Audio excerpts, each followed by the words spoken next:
Hi there, beautiful souls. Welcome back to Tuesday's Talk with Grada. Today, I want to talk a little bit about isolation or feeling isolated and feeling lonely. I know it's a very important topic to unpack a little bit. So over the next 20 minutes, I'm going to share with you my thoughts and feelings on this topic and what I've seen in my clients. And then I'm going to give you a tool or so that you can develop some skills to help you feel less lonely, and that means more happy and connected. So thank you again for joining me in today's live. So if you don't know me, my name is Grada Robertson. I'm a best-selling author of 3 books. You're the Miracle, How Being Hit by a Car Saved My Life, and 2 other books that you can find on Amazon under my name. Also, I've worked for 25 years as a personal development coach and healer, privately with clients. And so I've seen the best and the worst of humanity many times over. And of course, I'm committed to doing my own inner journey. And along the way, I pick up lots of things. And today I want to focus on isolation and loneliness. And when I did some research on it, the numbers actually showed that 1 in 4 people suffers from loneliness, and I think it's about 32% of the world population. So this is actually a global epidemic that is robbing people of their life force and of their joy. And also I can relate to it myself, even though as a person I've never acutely perhaps suffered from loneliness to the point that Peter, that's my bestie, used to suffer from loneliness. That was a very, very obvious pain and source of suffering for him. And he even wrote a book about it as well. So Peter wrote a tiny little book, which is a really great read. And it's called The Red Code. You can buy that on Amazon as well. That is his experience of the loneliness that he had in his life before he met me. But okay, more about that later, okay? So people feel lonely, and that's you too, and me probably. When you scroll, like the worst pain is when you're scrolling on your social media sites, and you see all these happy pictures of other people, and that can, if you suffer from loneliness anyway or disconnect, that will make it worse.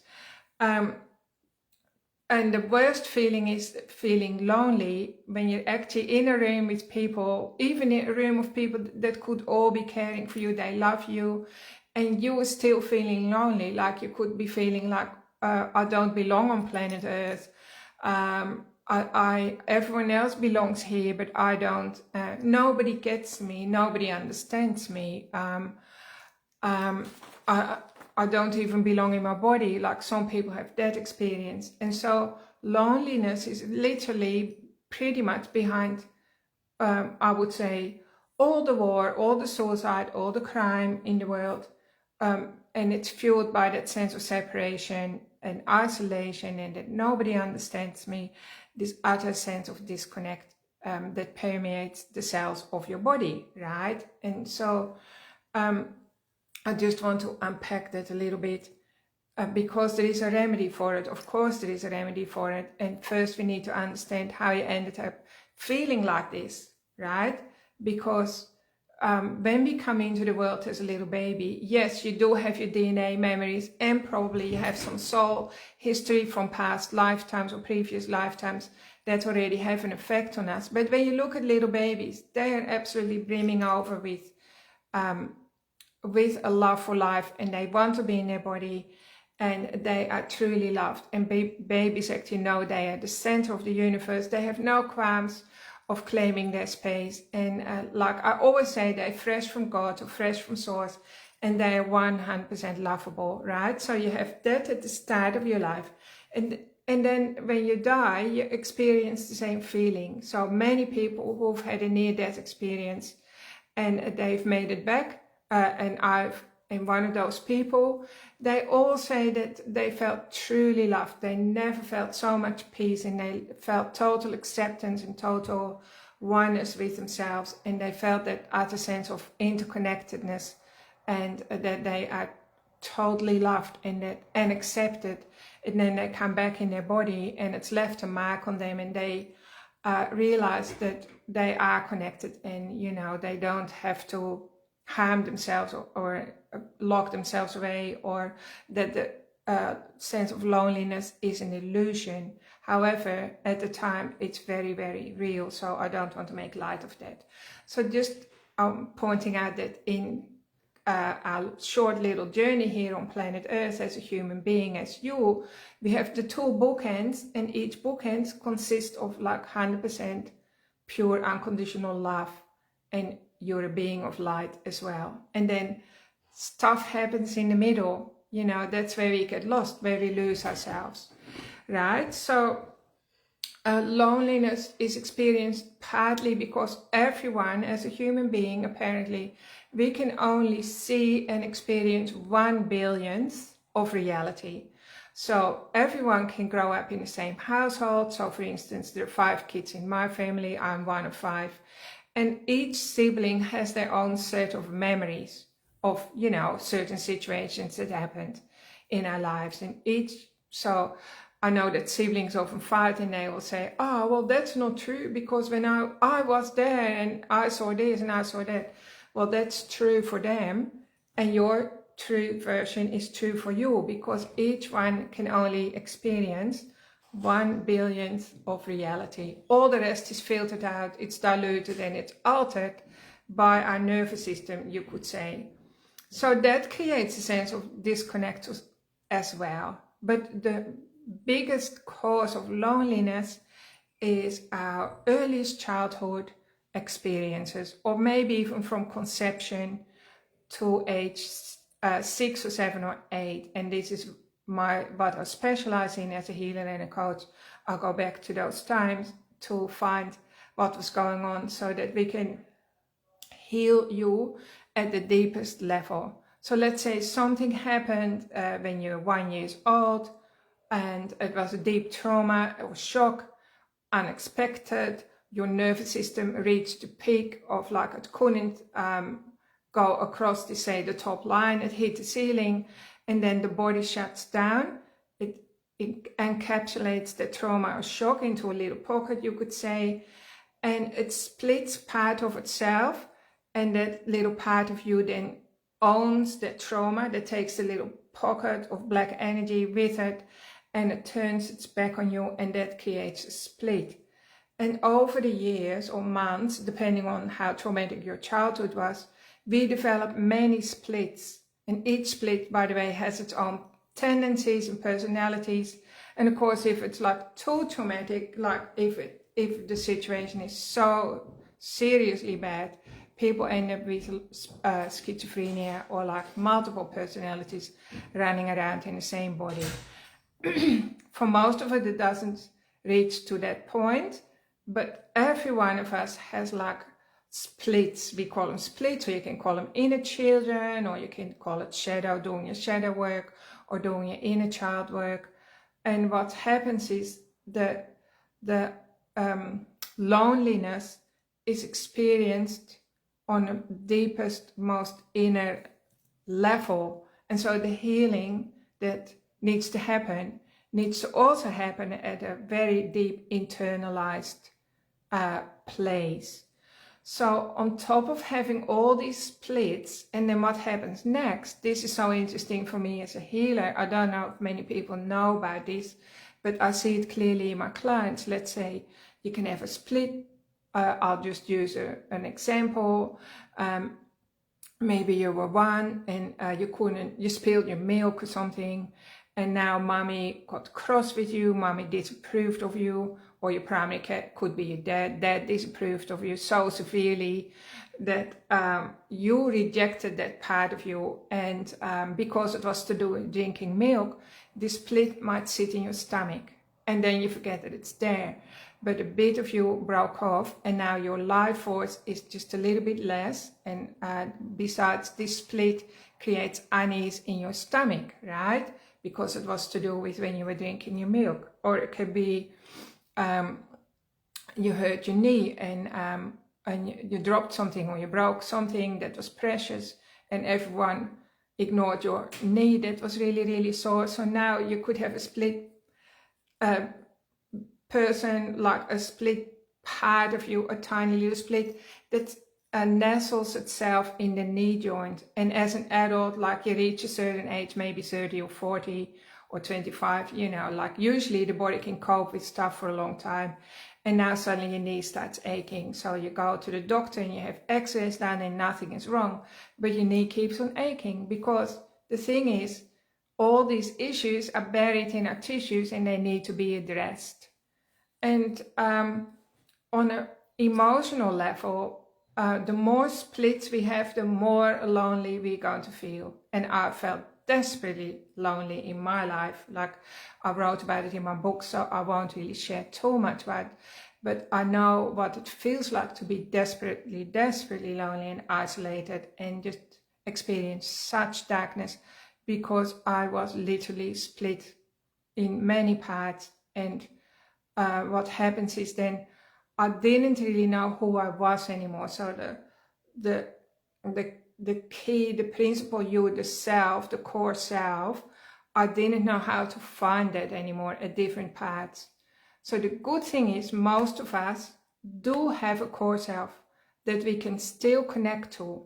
And this core self needs to grow in strength, wisdom, and a capacity for self-love and self-compassion and self-care. Your core self, your true self, needs to be your primary love. It needs to be your true love, right? I teach my clients about this. And once your I am, it's also called your I am in certain spiritual and self-help groups. Like you hear gurus talk about the I am. The I am is the real you, the immortal self, the unconditional love, the true self, your infinite self, the immortal self, your self that has access to everything in the universe still. And as your I am strengthens, and you can strengthen it by connecting with it every day and living from your core self, then the core self has to reach out to all these inner children or shadows or split parts of you and bring them home again, bit by bit. By the way, even if you just integrate one split, that can knock you around for a whole week. So this work is not for the faint-hearted, right? This is also the work of like people who practice to be shaman or shaman, however you like to call it, which is especially popular in the US. You know, people do shamanic practices. Well, I guess in Australia as well. It's all roads lead to Rome though. So these are like very intense journeys that people go on to find themselves. But when they say they're finding themselves, they're really looking for their lost parts that are hidden somewhere in their beingness, in their body, in your tissues, so that we can bring them home. And this is every time you bring home an inner child, or you connect with one, and it integrates in your nervous system, which is something that I do with my clients when they are with me or over the phone. Your I am is stronger, and then suddenly you feel this sense of wholeness, like I belong to me, I belong in my body, I know who I am, I know how to create peace in myself, I feel lovable, I feel worthy, I feel cherishable. And all this is happening on an organic level, like not just a mental process, but the cells in your body are accepting it and agreeing with it. So the return journey from loneliness to happiness or connection, or what are some other words that you can use, feeling whole, feeling at home in your body, feeling you're in the right place at the right time, feeling safe in your body, feeling abundant and happy. The key tool that you need to practice is called self-directed compassion, right? Now, self-directed compassion, how do I say it? It's not the same as self-care, but self-care again is a tool that you can use as self-compassion. So let me just give you an example. Many people go to the gym as part of their self-care routine. So I hear people say, I beat myself up, I went to the gym, I worked out really, really hard and nearly gave myself a heart attack, or whatever, all that kind of talk. That's not self-compassion. So you can maximize the good routine that you already have going for you if you have a healthcare plan, or you're bettering yourself. You can go to the gym with the intention, with a completely different intention. You're going to the gym because you love yourself, you're the love of your life, and you want to love and nurture your cells and give them a best chance on longevity with less pain and more energy. And you constantly need to pay attention to your body and be kind to it, and not use language that people use when they're at war. Like, your body is not the enemy, it's not an alien. Everything all the hostility that you use in your language gets taken personal by your body and creates more splits, or worse, it creates splits that are in you already to bunker down even deeper. So your issues might go away today, but they'll come back tomorrow or in 5 years' time and bite you in the bum, right? So I hope you get the message. So when you cook a meal, you bring in self-compassion, which is just kindness and nurturing towards the self. And you cook the meal because you love yourself, and you do it in the first place for you. Even though you might have a partner or kids, you make you the priority. I'm cooking this delicious meal because I love myself. So it's showing compassion in the midst of busyness, stress, chaos, and overwhelm. I'm driving the kids to school because I have to, and I know I should be rushing. For instance, lots of moms rush, are overburdened. You can still change your intention. So before you hop in the car, you just tell yourself, I'm focusing on my breath, I'm focusing on the road, I'm seeing the beautiful scenery as I'm driving through. I'm driving this car for me because I am the most important person in the universe to me. And really, truly, you are, because at the end of the day, that's true. Like, you're on your journey. So self-compassion is self-love in the midst of suffering, right? Now, parts of your body are always suffering, even when you're happy. So that's actually maybe the most brutal, honest truth that I can tell you, right? But this is the honest truth. Parts of you are always suffering, always. They suffer day in and they suffer at night. They suffer when you're having fun with your friends. They're suffering when you're eating, because none of us will ever uncover all of our rejected inner children or shadows.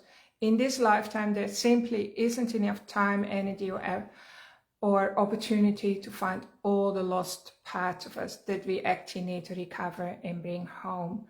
So that's another reason why sometimes you can be having the time of your life and suddenly you feel this, I don't know, maybe a sense of despair or loneliness wash over you.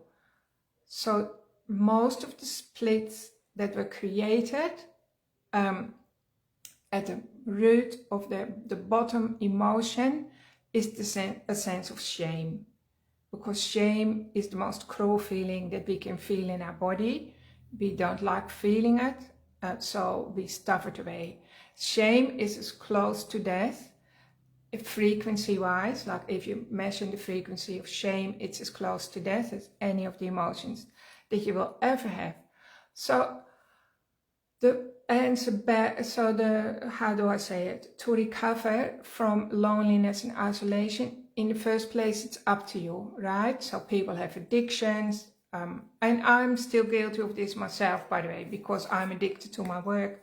I'm addicted to doing my research. I'm addicted to healing. I have to stop myself and I have to force myself to live a life outside of healing. So that's one of my addictions that I'm working with. Everyone has addictions. That's another truth. So the way forward is to grow your capacity to be kind to yourself. To be kind to yourself when you notice you're suffering a little bit. To be kind to yourself when you notice you're suffering a lot.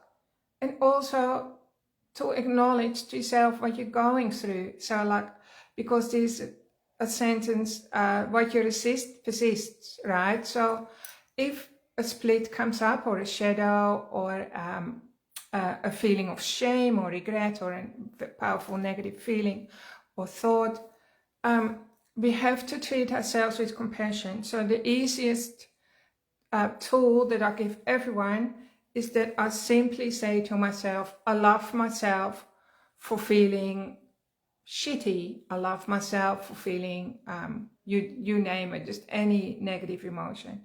I love myself for feeling regretful. I love myself for feeling exhausted. I love myself for feeling like a failure. I love myself for feeling ashamed. I love myself for feeling unhappy. I love myself for feeling not good enough. That's a big one for most people.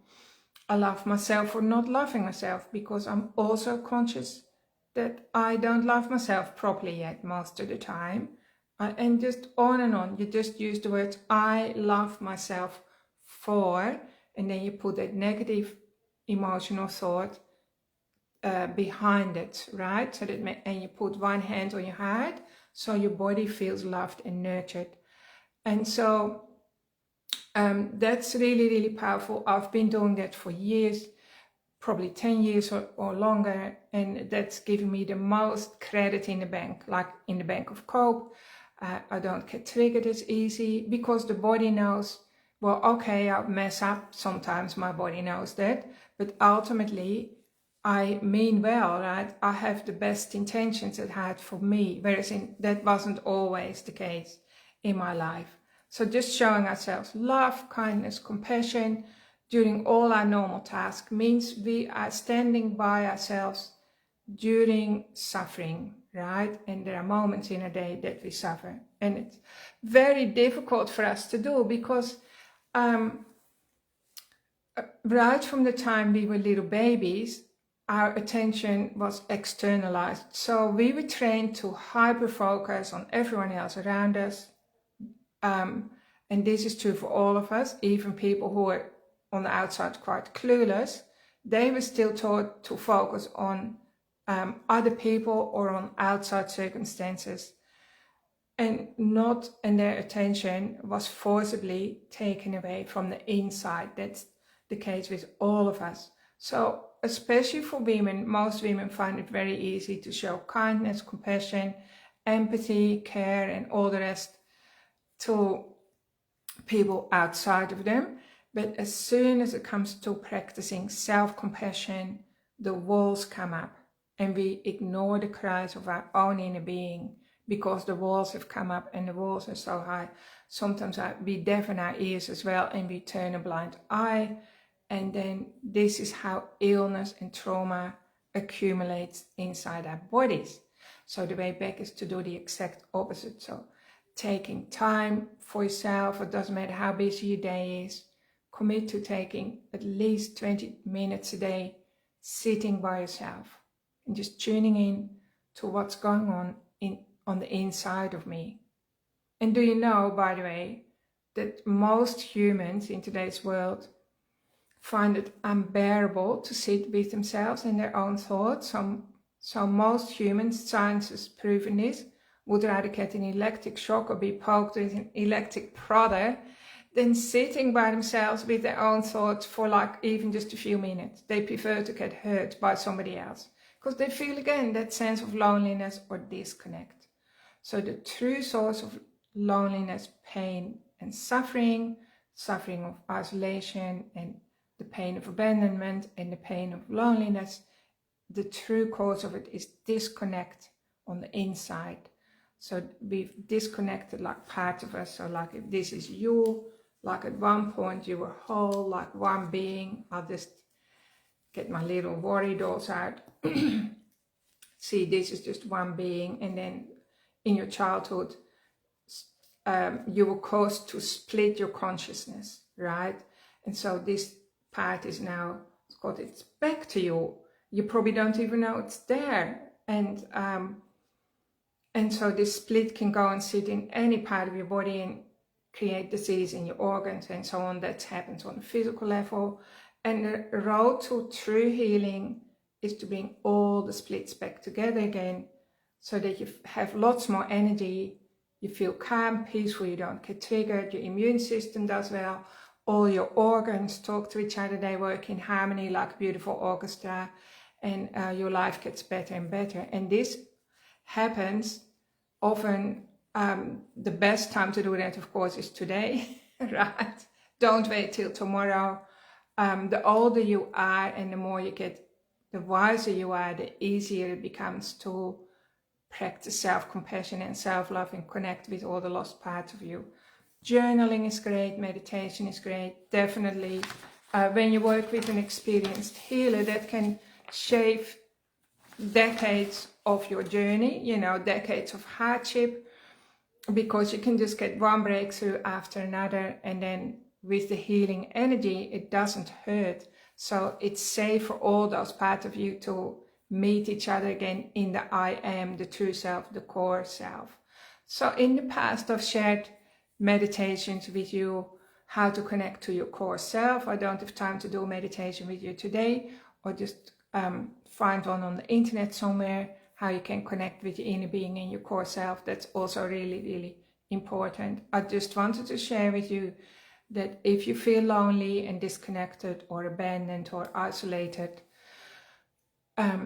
don't panic. Like, unfortunately, it's the most normal thing that people experience in our world today, but it's not healthy, of course. So it's up to you to take charge and do something about it that's going to turn it all around for you, so that you can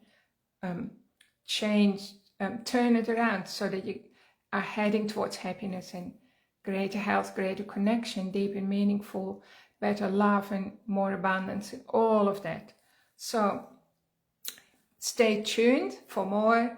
Hope you have a really great week. Let me know if this resonates with you, or if you're experiencing loneliness as well. Do come and book in for a session with Pete or me. We can really fast forward your journey by so much, and really focus on loving yourself, being the love of your own life first, and see how that goes for you over the next 7 days. Okay, thank you everyone for tuning in. Big love, and looking forward to being with you next week. Bye.